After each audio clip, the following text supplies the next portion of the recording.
நம்முடைய மத்தியில் எப்போதுமே ஆண்டவர் வர வேண்டும். ஆண்டவருடைய வருகைக்கு நீங்கள் எப்போது ஆயத்தத்தோடு இருக்க வேண்டும். இன்றைக்கு நாம் நம்மை எப்படி ஆயத்தப்படுத்திக் கொள்ள வேண்டும் என்பதற்காக உங்களை தேவனுடைய சமூகத்தில் உங்களை ஒப்புக் கொடுக்கிறேன். நீங்கள் எல்லாரும் ஆசீர்வாதமாக இருப்பதற்கு இது ஒரு மகிழ்ச்சியான நேரம். சரியா? ஆகவே இன்றைக்கு நான் வாசிக்கிற தேவ வசனத்தை நீங்கள் வாசிக்க கேட்பீர்களாக. யாத்திராகமம் 20ஆம் அதிகாரம் 24, 25ஆம் வசனம், 26ஆம் வசனமும் வாசிக்கப்படுகிறது. அதை வாசிக்கும்போது நாம் கேட்போம். மண்ணினாலே பலிபீடத்தை எனக்கு உண்டாக்கி அதன் மேல் உன் ஆடுகளையும் உன் மாடுகளையும் சர்வாங்க தகன பலியாகவும் சமாதான பலியாகவும் செலுத்துவாயாக. நான் என் நாமத்தை பிரஸ்தாபப்படுத்தும் எந்த ஸ்தானத்திலும் உன்னிடத்தில் வந்து உன்னை ஆசீர்வதிப்பேன். எனக்கு கல்லினால் ஒரு பலிபீடத்தை கட்டி உண்டாக்க வேண்டுமாகில் அதை வெட்டின கல்லுகளால் கட்ட வேண்டாம். அது மேல் உடனே அதை அசுசிப்படுத்துவாய். என் பலிபீடத்தின் மேல் நிர்வாணம் காணப்படாதபடிக்கு பண்டிகளால் அதன் மேல் ஏறவும் வேண்டாம். ஒரு பலிபீடம் கட்டப்பட வேண்டும் என்று சொல்லப்பட்டிருக்கிறது. இது மோசேயின் மூலமாக மோசே வந்து இஸ்ரவேல் ஜனங்களை அத்தனை பேரையும் வழிநடத்தக்கூடிய ஒருவனாக தேவன் தெரிந்து கொண்டு அவனை வைத்து இந்த இஸ்ரவேல் ஜனங்களை எல்லாம் வழிநடத்தி கொண்டு போய்கொண்டிருக்கிறார். அப்படி வழிநடத்தி கொண்டு இருக்கும்போது ஒரு 3 அனுபவங்கள் அவனுக்கு பலிபீடத்தை கட்டி என்ன செய்யணும்? தேவனை தரிசிக்க வேண்டும். பலிபீடத்தை கட்டி தேவனுடைய வல்லமையும் தேவனுடைய அதிசயத்தையும் வெளிப்படுத்த வேண்டும். அந்த பலிபீடத்தில் என்ன இருக்க வேண்டும் அப்படின்னு சொல்லும்போது, பலிபீடம், பலி என்று சொல்லுகிறது ஜீவனை வைப்பது. பலி என்று சொல்வது என்னது? ஒரு ஆட்டையோ ஒரு மாட்டையோ பலியாக செலுத்துவது அந்த காலத்தில் உள்ள தேவன் கொடுத்த ஒரு பிரமாணமாக இருந்தது.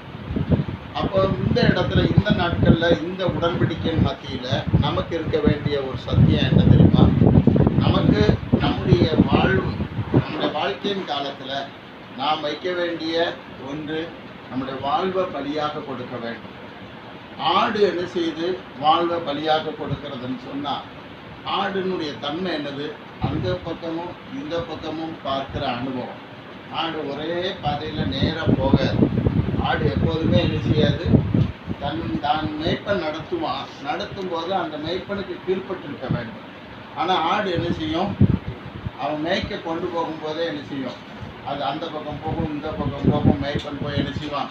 கம்பை வைத்து சரிப்பான். அப்போ அந்த பக்கமும் இந்த பக்கமும் திரும்புகிற அனுபவத்தை விட்டுவிட்டு உங்கள் வாழ்க்கையை தேவன் ஒருவருக்காக நீங்கள் என்ன செய்ய வேண்டும்? உங்கள் வாழ்வை வைக்கப்பட வேண்டும் என்பது தேவனுடைய ஆலோசனையாக இருக்கிறது. கைத்தட்டி தேவனை மகிமைப்படுத்தலாம்.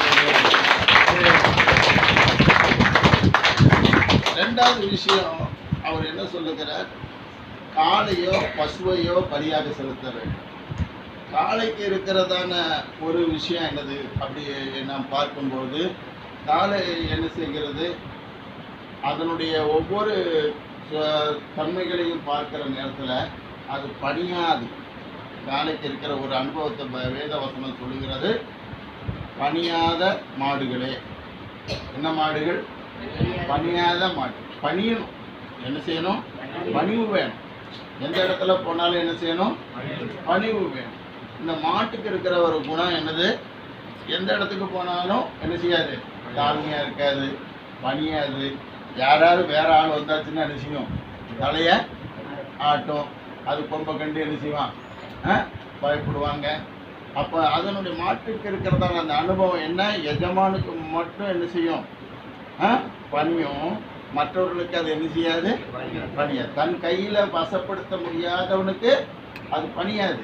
தன் கையில் வசப்படுத்தி பயிற்சி கொடுத்து அதை வச்சிருக்கிறவங்க தான் உணவு கொடுக்குறவனுக்கு என்ன செய்யுது? அது பணியுது. ஆனால் அதுக்கு இருக்கிறதான ஒரு கெட்ட குணம் என்னது?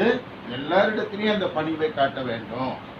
அந்த பணிவு இந்த மாட்டுக்கு இல்லாதனால இதை கொண்டு தேவன் என்ன செய்கிறார்? பலி வாழ்வு இந்த ஜீவனை தேவனுக்காக வைக்க வேண்டும் என்று விரும்புகிற நீ கீழ்ப்படியாதவனா இருக்கிற, நீ கீழ்ப்படிய வேண்டும். நீ பணியாதவனா இருக்கிற, நீ பணிந்து கொள்ளக்கூடியவனா காணப்பட வேண்டும். நீ யாரை பணிந்து கொள்ள வேண்டும் என்று சொல்லும்போது கர்த்தர் ஒருவரையே